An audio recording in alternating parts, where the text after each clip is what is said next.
an urban legend, that it is fake and made up. However, what if it wasn't? What if I told you in the early 1900s that these experimental studies were being conducted on not only animals, but humans as well? That these experimental studies were being done in secret, hidden away from the public for almost 70 years. This is the Russian sleep experiment.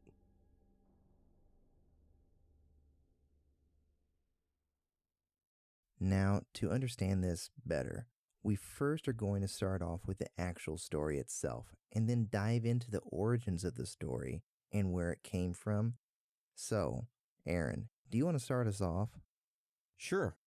So this Russian sleep experiment story is viewed by many individuals as a creepy pasta. Now, if you don't know what a creepy pasta is, then let me hit you with a knowledge nugget real quick. So a creepypasta is pretty much a horror story that someone types up on the internet, and then that story gets copy and pasted around to other places on the internet. This term creepypasta has become the go-to word for any horror-related stories that are posted around the internet nowadays. All right, so now that you know what a creepypasta is, let's dive into the story. So back in the late 1940s, a few years after World War II, Russian scientific researchers were running various human scientific experimentations. These human test subjects were political prisoners that were deemed enemies of the state during World War II. One of these scientific experimentations was said to be called the sleep experiment. This experiment involved 5 human test subjects that were going to be kept awake for 15 days straight, using an experimental gas-based stimulant. The test subjects were going to be kept in a chamber and had a sealed environment that the researchers could carefully monitor their oxygen intake in. Now, just a quick little note here. It is said that this experimental gas-based stimulant was toxic in high concentrations. So that is one of the reasons why the test subjects had their oxygen intake monitored so closely.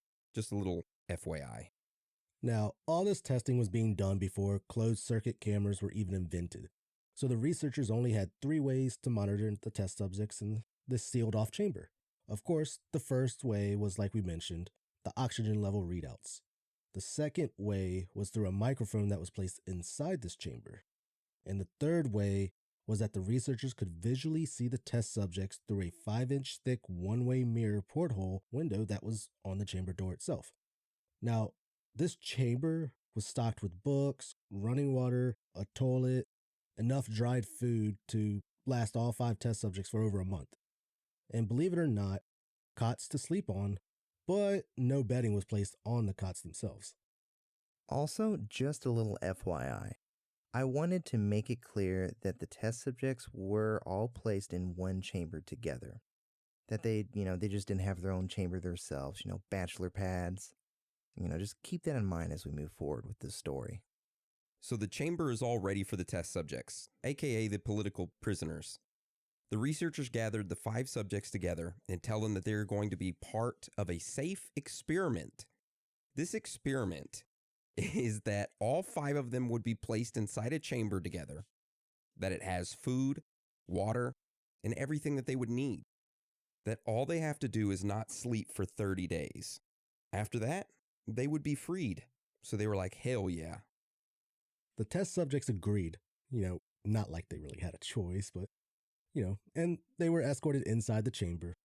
Once the chamber door was closed, the researchers started monitoring the subjects and the oxygen levels as they started to continually administer the airborne stimulant inside the chamber. And this was to keep the subjects awake for 30 consecutive days. For the first few days of the experiment, everything seemed fine. The test subjects hardly complained. The subjects talked about normal things and got to know one another, all while their conversations and activities were constantly being monitored. Shortly after the 4-day mark, the researchers noticed that the conversations between the subjects took on a darker tone.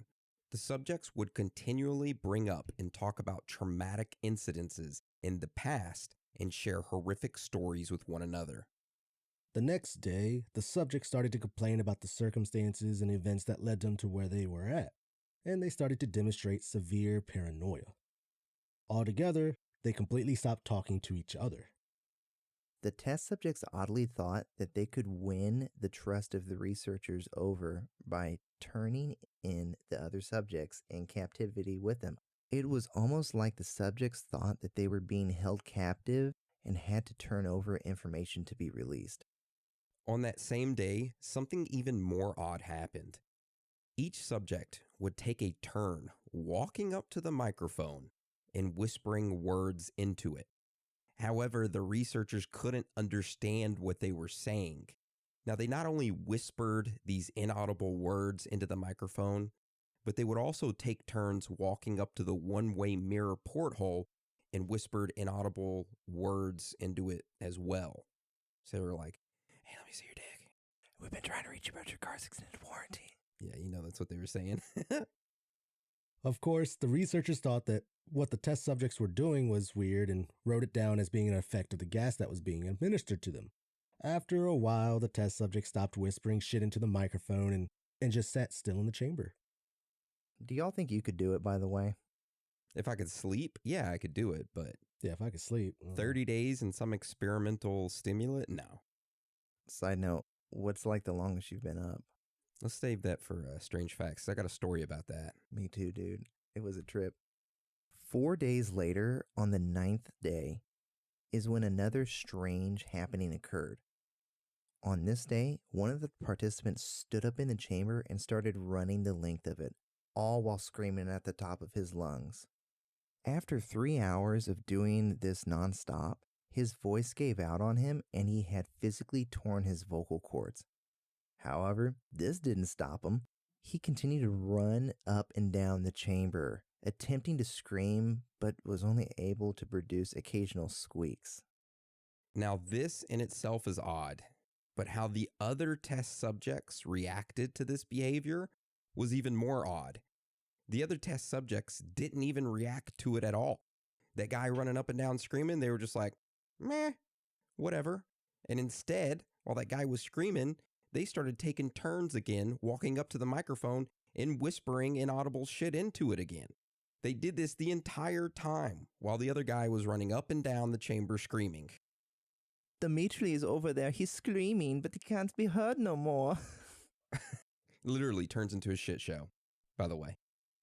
Oh, shit, Hans, you just reminded me of the song. Oh, wow, you can really dance. Then, surprisingly, one of the other test subjects stopped whispering in the microphone, turned around, and started screaming and running up and down the chamber as well, right along with the other person who had been doing it for the past 4 hours. At this same exact time, 2 of the subjects that were taking turns talking into the microphone walked over to the bookshelf and started to remove the books. They started to tear pages out of the books and smear page after page with their own feces. If you don't know what that is, that's poop, caca, shit, wherever you're from. Nasty. They began taking those shit-smeared book pages and pasting them calmly over the glass portholes. Paint this picture, Aaron. Paint this picture for us. Oh, I ain't. What were you gonna say, Hans? Back in the good old days when Sears, used to rule the fucking United States, people would have outhouses. Those outhouses, people didn't have toilet paper. They had last year's Sears catalog, and that's what they would use to wipe with. I'm not fucking with you. I believe it. Just a little FYI out there. It's not that strange. It's happened. Thank you for that FYI. So, all right, let's get back to the story. And I want to paint you the picture real quick of what was happening. So you have 2 test subjects running up and down the chamber, one of them screaming at the top of his lungs, and another one trying to scream, but they can't because their vocal cords are destroyed. You have another test subject whispering inaudible words into the microphone that's in the middle of the chamber. And then you have the other 2 remaining test subjects ripping pages out of the books, smearing shit over these pages of the books, calmly walking over to the glass port, pasting those shit-smeared papers over the glass port. That must have been a very effed up sight to see. So now that you have a clear image of what was going on in that chamber, Let's get back to the story.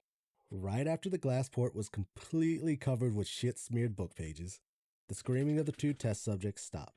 Also, the whispering into the microphone stopped as well. Now, even though this strange and bizarre behavior was occurring, the researchers didn't stop the experiment or even open the chamber door to visually check on the subjects. Instead, they monitored the oxygen consumption in the chamber, in which it indicated all 5 of them were still alive. However, something strange was that the amount of oxygen being consumed was at the amount of which 5 people under a very heavy level of strenuous exercise would consume. The researchers thought that maybe the test subjects were all running up and down the chamber now. However, when they checked the microphone, they noticed that no sound at all was coming from the 5 people inside, indicating that they were all just sitting or lying very still, being extremely quiet, but just consuming a lot of oxygen. After 3 days of complete silence inside the chamber, the researchers decided to do something. Just a side note, this is now day number 14. So on the morning of the 14th day, the researchers wanted to make sure that the test subjects were actually alive and coherent and not just brain-dead vegetables laying in the chamber. Now, there was an intercom inside the chamber where the researchers could talk and the subjects could hear them. Up until this point, the researchers had not used this intercom. They actually had zero communication with the test subjects those entire 14 days. However, they said, screw that, we need to talk. The researchers announced over the intercom, "We are opening the chamber to test the microphones. Step away from the door and lie flat on the floor or you will be shot. Compliance will